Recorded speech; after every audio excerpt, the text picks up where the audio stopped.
నిజంగానే ఆ వ్యక్తి ఉపాధ్యాయ చక్రవర్తి, జ్ఞానం పరంగా మహాశక్తి. భగవంతుడి పట్ల ఆమె భక్తి, సమస్య పరిష్కారంలో ఆమె యుక్తి, విద్యాదృష్ట పట్ల ఆమె ఆసక్తి, విద్యార్థుల శ్రేయస్సు పట్ల ఆమె ఆర్తి, విద్యా ప్రమాణాల పెంపు కోసం ఆమె అనురక్తి, ఇవన్నీ మాకు సదా స్ఫూర్తి. అజరామరమైన అమూల్యమైన ఆమె కీర్తి సదా మాకు చైతన్య ప్రతీతి.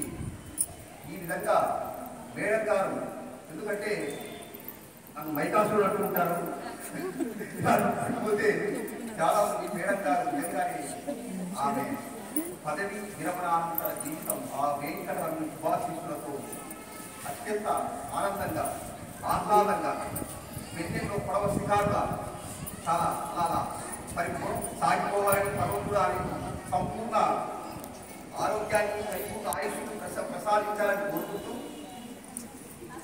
ఆమె మొత్తం మీద ఈ శుభాలు కలగాలని శ్రీకృష్ణ స్థితిగా వాంఛిస్తూ మేడం స్వస్తి తెలుగు శాఖకు నిజంగా